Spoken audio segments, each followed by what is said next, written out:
Hello everyone, I'm Darcy Bono, and in this video I'm going to show you not only how to paint this cool bright green Skaven banner, but also how to paint some filthy fabric. And while this is going to be demonstrated on the new Age of Sigmar Skaven banner rat, you can use this on virtually any project you can think of that involves fabric. For example, I use the exact same technique that I used on the green banner. I just did a red version on the cape of this war boss here, and I used the filthy fabric version on my Night Haunts, so definitely get creative with either one of these applications. That being said, this is going to be a very fun and beginner-friendly process, so let's get started.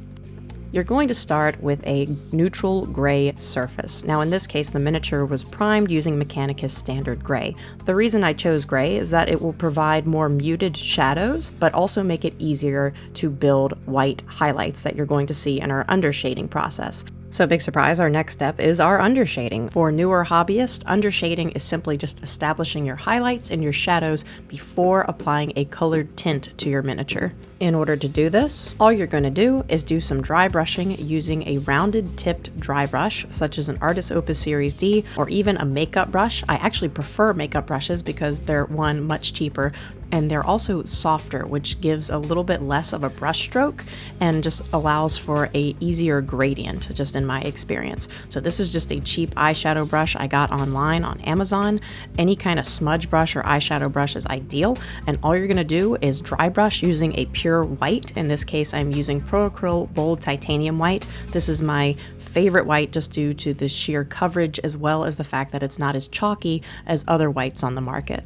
Now, if you do notice any chalkiness either in this step or the subsequent stippling step, you don't really need to worry about it, as we're going to be applying a glaze later in this process, and that is going to substantially reduce any chalkiness you may notice on the surface.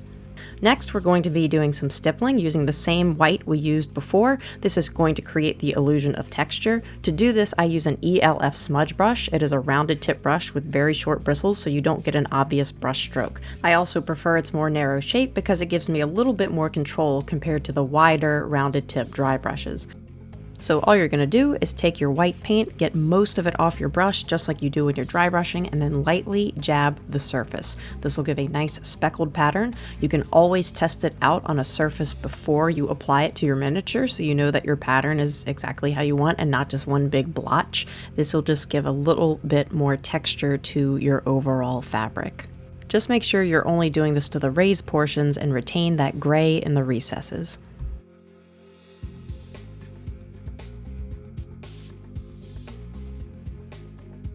Okay, this is where things get interesting. All we're gonna do is lay down a thin layer of Lahmian Medium. The reason I'm doing this is that this will help the subsequent layer to diffuse and not just sit on the surface. We want this pretty transparent. This is Black Templar, straight from the pot. We're gonna put this over top that layer of Lahmian Medium, and we can actually just put a linear pattern. You don't need to be careful, we don't need to blend this out. That layer of Lahmian Medium is actually going to allow us to move this around more freely so we can smooth it out so it doesn't oversaturate one particular area. So just apply a swipe of Black Templar just like this and let it dry.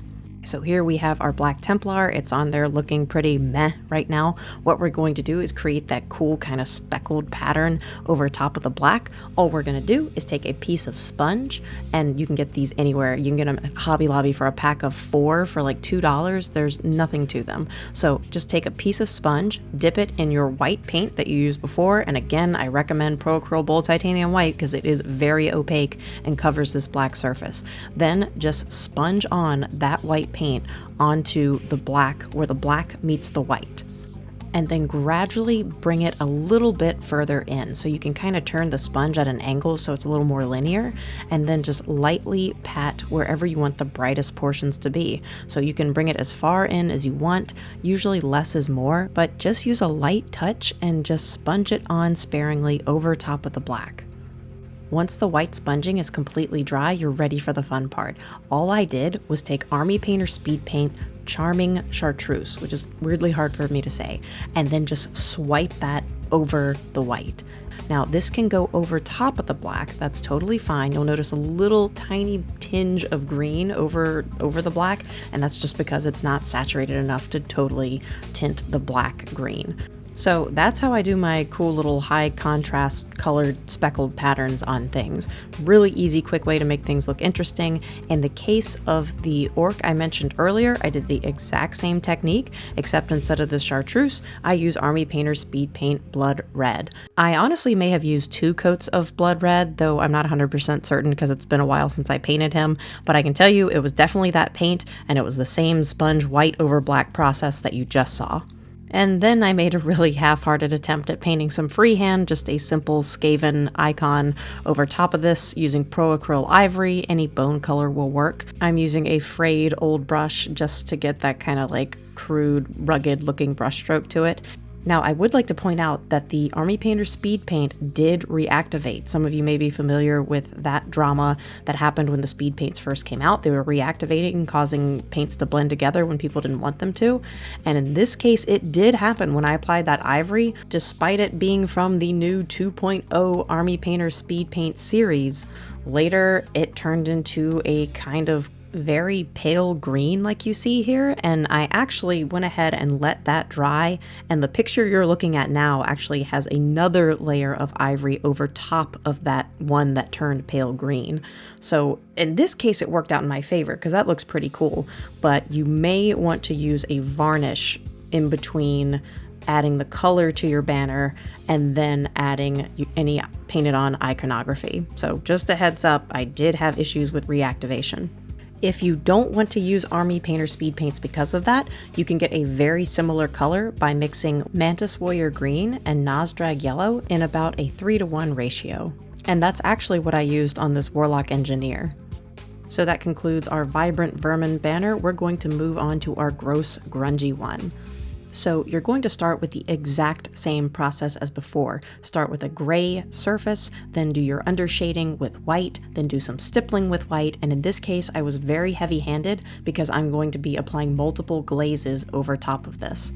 For our first coat, we're going to mix Skeleton Horde Contrast, Ratling Grime, and Lahmian Medium all in an even ratio. You may have noticed I didn't lay down a layer of Lahmian Medium to help move this around because I honestly don't care if it looks splotchy or saturated here and there. That'll just kind of add to the grungy, gross effect of this. I did mix that drop of Lahmian Medium into the mix just because I wanted this to be very transparent as we're going to be working in multiple layers of glazes. I'm using Lahmian Medium rather than Contrast Medium because it makes the colors much more transparent and lets them flow a bit more, whereas Contrast Medium, they just kind of sit up on the surface rather than flowing into the recesses. And while this is still very wet, feel free to move it around however you wish. As you can see here, I'm just kind of blotting up the excess on the ends because I decided against having it that dark straight out the gate. Once that coat has completely dried, you can now move on to a little bit of optional stippling. Now, you don't have to do this because this is just to add a little bit more texture, a little bit more color variation. If you like how this looks and just want to go with it from here, that's totally fine. This looks like gross old fabric, but I'm going to come in and stipple with Celestra Gray. It's a pale green gray, but feel free to use something like an ivory as well. Ushopti Bone would also bring some nice color variation and warm it up a little bit. And I'm stippling in the exact same way I was doing in the previous version of this with the green banner. This is an ELF smudge brush. You treat it basically just like dry brushing, where you get most of the paint off your brush and then lightly jab the miniature. Next, I'm going to do another layer of stippling using Underhive Ash. You can also use Ogren Camo or Creed Khaki, any of the muted pale greens works great. I'm just doing this to add a bit more color to the banner so it's just not all shades of gray, and also to tie the banner into any green accent colors such as the green wrap around his weapon, and there will also be little muddy green grass tufts on the base once that is complete. So just a little bit of spot color on an otherwise monochromatic surface.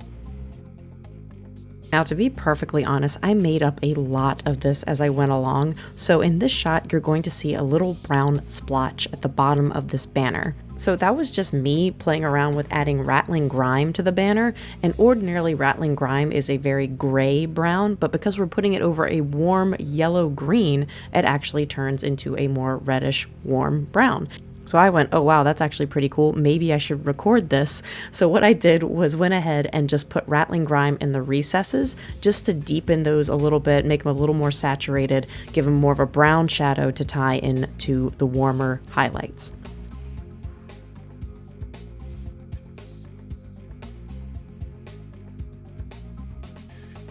Alright, here comes my favorite part. This is where things get messy. All you're going to do is take a fairly substantial amount of Lahmian Medium and coat the tips of the fabric where you're going to be putting the most mold splotches. The reason we're putting this down is because it helps the paint diffuse as soon as it hits it, rather than just doing a bunch of little speckles. It'll look more like a diffused splotch. So this is just Baslicanum gray. That's all I'm doing, is just lightly sponging it on the tips of the fabric.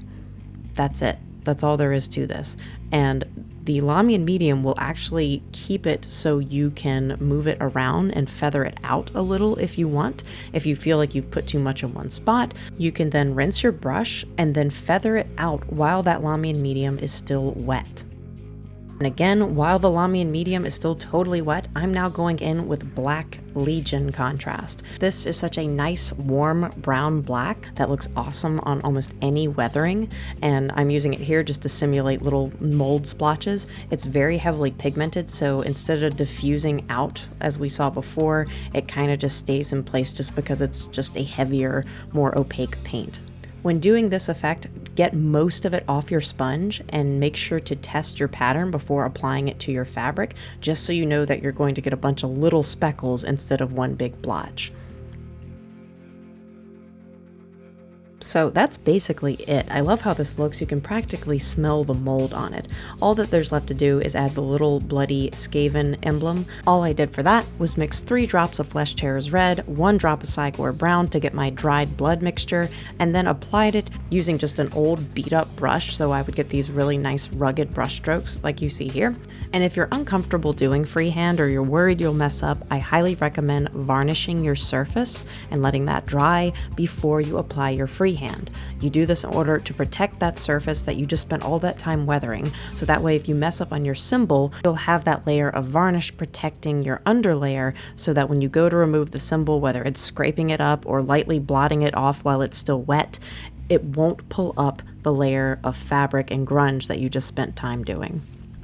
So that is how you paint some pretty interesting looking fabric, whether you prefer the more colorful, vibrant kind like I do, or you want something a bit more grim dark. So that being said, I hope you enjoyed this video. If you really enjoyed it and want to support the channel, you can go shopping at any of the affiliate links listed in the video description. And if you end up using either one of these techniques on your own miniatures, please feel free to share them with me. I love seeing the creativity from my fellow hobbyists within the community. So send any pictures that you have to any of my social media pages, and I'll be happy to check them out and possibly repost them. So thanks very much for joining me today, and until we meet again, happy painting everyone.